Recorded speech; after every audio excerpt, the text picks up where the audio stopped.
Tatlong school buildings ang sunod-sunod na pinasinayaan sa pangunguna ni Governor Dr. Helen Tan sa iba't ibang bayan sa 2nd District.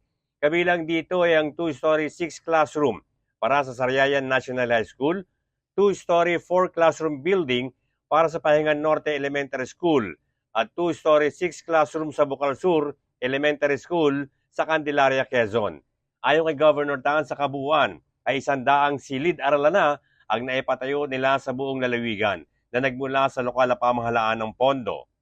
At talagang hindi po mapagsabay-sabay, no? Ang ginagawa natin, pailan-ilan, nagbabahagi tayo. Galing po ako kanina ng Sariaya at binahabahagi yung kakaunti na pondo, no? Na meron tayo. But we're proud to say, nakapagbahagi kami sa buong lalawigan ng 100 classrooms. Local fund po yun, ha? At tapos, dire-diretso po ang pagpapagawa natin ng mga classrooms pa. Yun po galing sa Special Education Fund, no? So, yan po yung aming inuna na i-prioritize sa pagpopondo. Pinakiusapan ko po yung ating board kasi yan po ay dumadaan sa board para ano ang mga gagawin, ano ang mga programa, paano gagastusin yung pera. So we're happy increasing po, no? Yun pong target namin, na-beat na.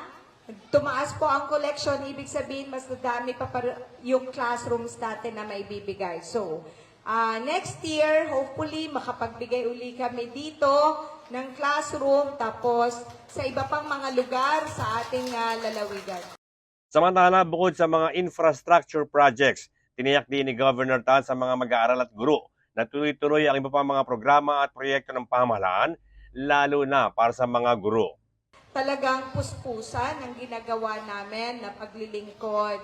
From social services to infrastructure to the implementation of many programs, no, in education, pangkabuhayan, mga trainings natin, kasunod next year sa mga teachers natin, ay yung sponsorship or scholarship namin sa, anong tawag dito? Anong tawag dito? Masteral and Doctorate Program. No? Ano po kami next year. No? So yung ordinance, ipapas na ng Sangguniang Panlalawigan. So, hindi lang for teachers, but for everybody. Sa lahat ng professionals na kailangan po ng mga masteral and doctorate program. So, yan po lahat ang ginagawa natin. At kahit hindi nyo po ako nakikita, yung ating serbisyo dire-diretso. Bert Abrigo nag-uulat para sa DZDG 96.7 Destiny Radio at your service.